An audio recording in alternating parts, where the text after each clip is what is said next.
Hi అండి, అందరికీ welcome to our channel. ఈరోజు అయితే నేను గుత్తి వంకాయ అయితే ట్రై చేశానండి. కూర అయితే పర్వాలేదు, బాగానే వచ్చింది. అందుకోసం అయితే నేను వీడియో పెట్టాను. దీనికోసం అయితే ముందుగా మసాలా ప్రిపేర్ చేశానండి.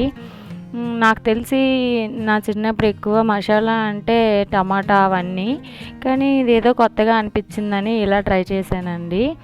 నేను ఎలా చేశాను అనేది అయితే కామెంట్ చేయండి. ఇంక ఇవన్నీ మసాలాలు ఫ్రై అయిన తర్వాత బాగా మిక్సీ పట్టుకున్నాను.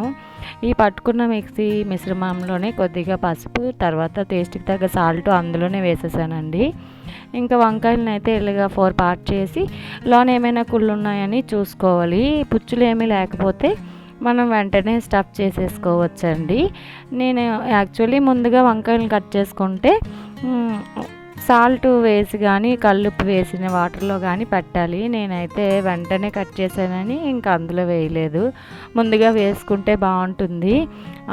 తర్వాత వచ్చేసి ఆయిల్ పెట్టి అందులోనే పచ్చిమిర్చి కరివేపాకు వేసిన తర్వాత అవి వంకాయలను అయితే అందులో మగ్గించుకున్నాము.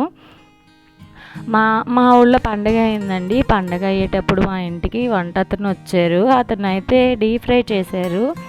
అది వంకాయ టేస్ట్ అయితే చాలా బాగా వచ్చిందండి.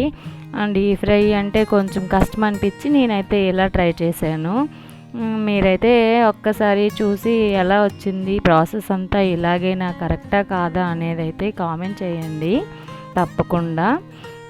ఇంకొచ్చి టేస్ట్ అయితే పర్వాలేదండి, బాగానే ఉంది. బాగోపోతే నేను అసలు వీడియో కూడా పెట్టను, నాకు అది ఎందుకో నచ్చదు.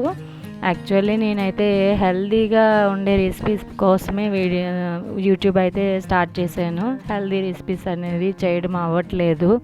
ఏ వంటలు పెడితే ఆ వంటలు పెట్టేయాల్సి వస్తుంది. అందుకని ఇంకా వంకాయ కూర నచ్చితే please like my video, please subscribe my channel. Thank you for watching.